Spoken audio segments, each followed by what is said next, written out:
If you have seen our book-inspired movie watching of the Coen Brothers films, you will know that I am a Frances McDormand fan.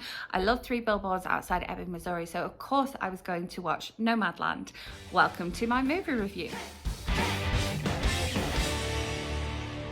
Welcome back, or if you are new here, welcome. My name is Katrina and I make bookish content here on this channel at least twice a week, and then movie reviews or book to movie content for you here at the weekend. In the description box you will find all of my social links, including my blog and my Goodreads, where I review most of the things that I read.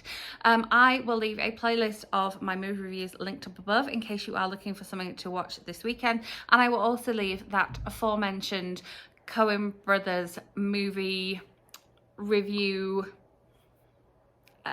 retrospective book versus movie video in the description box and up above, because yes, Frances McDormand is obviously married into the family, and so yes, she is in all of the Coen Brothers films, I think, most, and so yeah, I am a fan of hers. It's like you see her attached to a film and you're like, okay, this film is going to get the nominations. Obviously she won an Oscar for Three Billboards Outside Ebbing, Missouri, or did she just win the Golden Globe? I feel like she did win the Oscar, and always gives a wonderful speech and just gives a wonderful performance. And in this film, it's just, you kind of almost struggle to separate her from the character.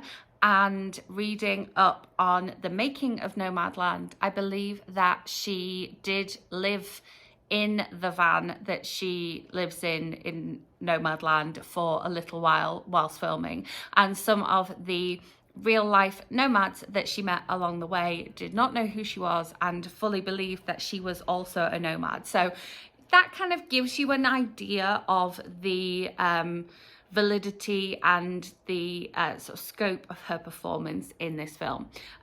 It is interesting because to talk about this film, you really do have to talk about her performance, because it basically just follows her living as a nomad, and it comes out of the fact that the city in Nevada where her character was living, there was a mine there and it was shut down, and basically that meant that the town was completely shut down. So it was a mining town where the company owned the town and owned the houses, a bit like Bourneville in the UK. You know, it's owned by the company and the houses are owned by the company as well. So they were given a certain amount of time to leave, and so Frances McDormand's character decides to then live as a nomad. She fits out a van and she goes and does seasonal work and travels around, which, you know, whilst it sounds like quite a scary existence, you can see in the film how like freeing it is in a way, but also how tying it is to other things in other ways, which you kind of don't even think about before watching the film. It's interesting watching the film, seeing the sense of community that comes with the nomads and the people that you see in the same spots and in the same kind of like community events sort of thing throughout the film. I had no idea that this huge community of people existed, and so it was really eye-opening.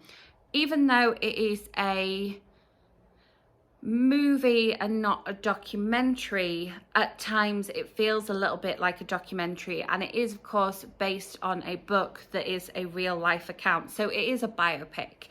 And I didn't want to do a book versus movie for this one because I feel like the book would have just given me all the information, and I wanted to watch the film as a film in its own right and see the beauty of the cinematography and the beauty of the storytelling and the beauty of the kind of like gritty nature that we get of following Frances McDormand's character so closely over the course of basically a year. I think it's just under a year that we follow her for. So we see her through, you know, rain, snow, sunshine, and we see her through different states and locations as well. A lot of this is takes place in and around South Dakota, so I was able to, you know, recognize some of the landscape and things like that, but they did film in various other locations as well. But if you are into sort of seeing more interesting and empty parts of the United States, especially South Dakota, that, you know, a lot of people go to Mount Rushmore and that's it in South Dakota.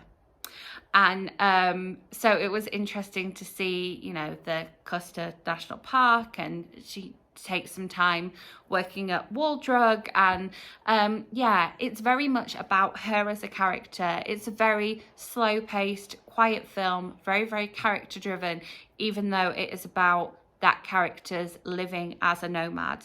I liked the relationships that she forms with other people, and I liked her sort of like the way she takes on the trials and tribulations of living as a nomad.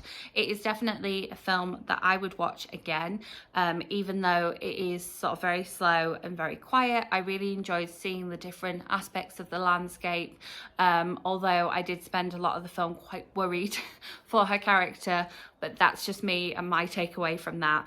I definitely would have gone and seen this one in the cinema. I think that some of the shots of South Dakota in particular would have looked just stunning on that big Dolby screen, and so I'm kind of like disappointed that I won't get to see this one in the cinema. However, I think that it does come across well enough on the small screen that you get that enjoyment and you get those beautiful views. I would recommend, you know, if you can, watch it on a larger television, or, you know, at the very least a laptop screen, rather than watching it on your phone.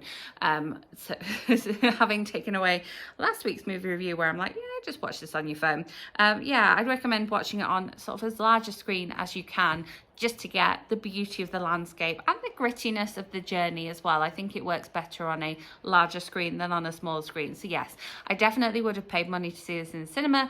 I definitely would have said that you should pay money to see this in the cinema, but being able to watch it at home, make it a priority, watch it soon, give it some time, allow yourself to be fully absorbed.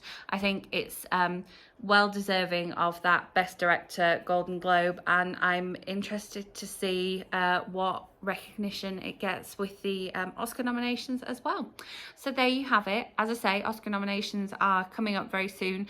I think as I'm filming this, they're not out yet, but perhaps as you're watching this they will be, so make sure you're subscribed for Oscar content coming from me. I will leave one of my playlists in the end screen from last year's Oscars. What a different world it was. And yes, as always, if there are any other films that you would like me to watch and share my thoughts on with you here, let me know in the comments. If you enjoyed this video, give it a thumbs up. I will be back with more movie content for you next weekend and more bookish content for you in the week, so I will see you then. Thanks for watching.